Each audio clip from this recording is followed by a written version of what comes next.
Parce que chaque semaine qui commence est un nouveau départ, j'avais envie de vous lire une histoire. Alors je vous propose le bijou comme un bisou du dimanche soir. Il était une fois le masque prophylactique et joaillier. Aujourd'hui, nous commençons à pouvoir tomber le masque. Nous l'avons subi, nous avons cru à son devoir de protection, nous l'avons porté et parfois détesté. Un petit retour dans l'histoire et l'art permet de comprendre la charge émotionnelle liée au masque qui pourtant est presque universel. Roger Caillois écrivait déjà en 1958 dans Les jeux et les hommes « Il n'est pas d'outil, d'invention, de croyance, de coutume ou d'institution qui fasse l'unité de l'humanité, du moins qui la fasse au même degré que le port du masque ne l'accomplit et ne la manifeste. » Cependant, le masque n'est jamais neutre. Il incarne une nature duale. Il révèle nos peurs, nos croyances, nos émotions. Il cache notre nature, notre fragilité, nos angoisses. Le masque lui-même est multiple. Il est funéraire ou de théâtre. Il est intercession auprès des dieux ou révélateur de l'autorité. Enfin, il est prophylactique. Mais toujours le masque est lié à l'art. Comme il présente un autre soi, il fait l'objet d'une confection soignée, artistique, et les masques qui nous protégeaient du Covid n'échappaient pas à ce mouvement créatif. Depuis la nuit des temps, les masques funéraires ont le pouvoir de garantir la vie. Dans les anciennes civilisations, le masque funéraire était une pratique commune. Égypte, Grèce, Afrique, Asie, Océanie, Amérique précolombienne, toutes ont le même usage du masque comme protecteur de l'image de la vie. Les matériaux peuvent être différents, du plus précieux en or au plus simple en plâtre ou en carton peint, mais tous sont façonnés et décorés avec un soin extrême. Leur création et leur ornement peuvent même faire l'objet de recommandations particulières dans le livre des morts. Par exemple, le fameux masque d'Agamemnon, dont les scientifiques sont maintenant sûrs qu'il n'était pas celui du grand roi, est daté précisément de 1500 avant Jésus-Christ. On ne peut que s'émerveiller du délicat travail d'orfèvrerie dans la représentation du visage. La moustache, la barbe et les sourcils sont délicatement gravés en ronde bosse sur une plaque de 168,5 grammes d'or pour 25 sur 17 cm. Découvert par Heinrich Schliemann en 1876, il est visible au Musée national d'archéologie d'Athènes. Pour le masque funéraire de Toutankhamon du XIVe siècle avant Jésus-Christ, exposé au musée du Caire, c'est 10,32 kg d'or massif qui ont été utilisés. Il arbore tous les symboles du pouvoir et de la protection.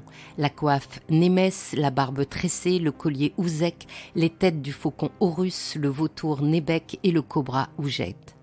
Le travail de l'or est remarquable par son martelage comme ses ciselures et la finition est brunie.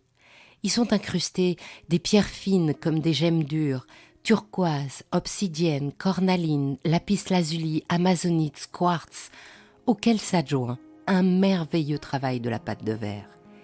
Des hiéroglyphes inscrits à l'intérieur du masque renforcent encore la protection dont l'objet est largement doté. En ce qui concerne l'Afrique, leurs masques ont pour mission de révéler la face divine. La richesse artistique des masques africains se caractérise par deux styles nettement différents. Un style qu'on pourrait nommer cubiste, comme au Soudan par exemple, où dominent les formes géométriques et qui a largement inspiré l'Europe des années 40. Il s'oppose à un style plus naturaliste comme ceux du Bénin.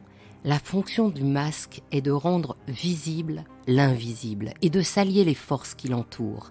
Ainsi, le masque que nous appréhendons comme une sculpture est avant tout destiné aux cérémonies rituelles, sociales et religieuses.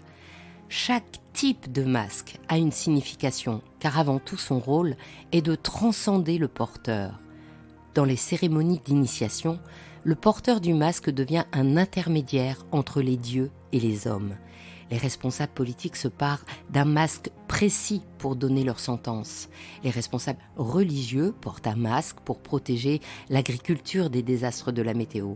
Et dans le cadre festif, chaque masque porté incite à un délassement, comme le chant ou la danse.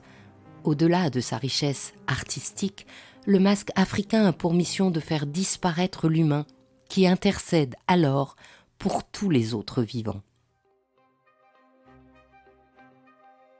Dans l'ancienne Venise, le masque a pour objet de préserver un incognito largement débridé. L'anonymat donné par le masque était bien accepté et on se masquait couramment pour vaquer à ses occupations en toute discrétion. Et puis l'habitude s'est prise entre le VIe et le Xe siècle de se masquer et de se grimer pour une célébration débridée avant les privations du carême. La fonction des masques était alors de pouvoir s'autoriser toutes les folies et de gommer, un court moment, les différences sociales. Le carnaval était donc une parenthèse offrant une soupape sociale. La fabrication des costumes de carnaval vénitien entre dans la catégorie des savoir-faire d'excellence, car ces déguisements, issus de la commedia dell'arte, comportent une tenue et un masque précis très codifiés. La botta se compose d'un tricorne, une cape et un masque carré blanc qui permet de boire et de manger. L'arlequin était à l'origine un serviteur pauvre, au costume rapiécé, dont le rival en amour était Pierrot, qui porte la moretta.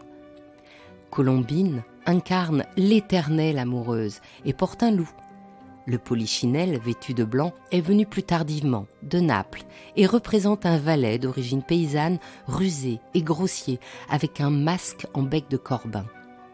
Le capitan, au long nez, porte fièrement l'épée et représente un soldat ou un médecin, et lui aussi dispose d'un masque au long nez crochu. Le masque prophylactique existe depuis longtemps. En effet, ces derniers masques de Venise s'inspirent du costume et du masque des médecins de la peste. On attribue ce costume à Charles Delorme, qui était le médecin à la fois de Louis XIII et de son frère Gaston de France. Il se compose d'un manteau recouvert de cire parfumée, d'une culotte reliée à des bottes, et la chemise est rentrée dans la culotte. Un chapeau, des lunettes, des gants en cuir de chèvre et une baguette pour toucher les malades complètent l'accoutrement. Le masque en forme de bec allongé était rempli de thiérac, ce contrepoison considéré à l'époque comme le plus efficace. Il était composé de plus de 55 herbes médicinales, de poudre de peau de vipère, de cannelle, de myrrhe et de miel, dont la recette venait de la Rome antique.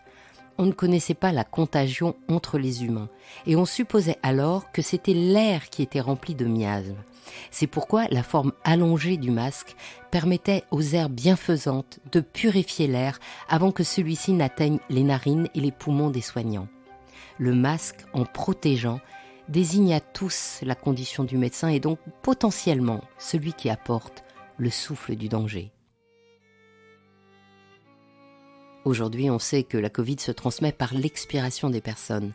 Aussi, le masque constitue à la fois une protection et une véritable barrière entre les individus.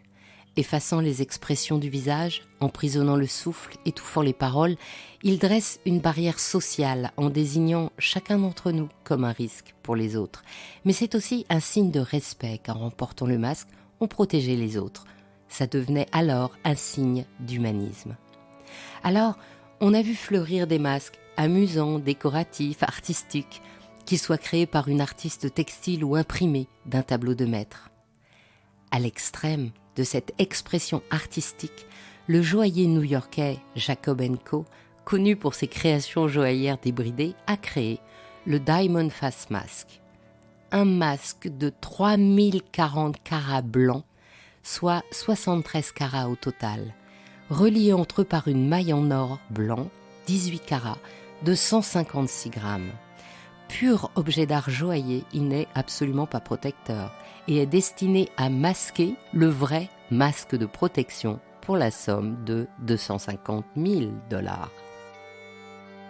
Quant au joaillier israélien de la marque Ivel, il a réalisé un masque joaillier extraordinaire à la commande spéciale d'un de ses clients, richissime collectionneur et excentrique.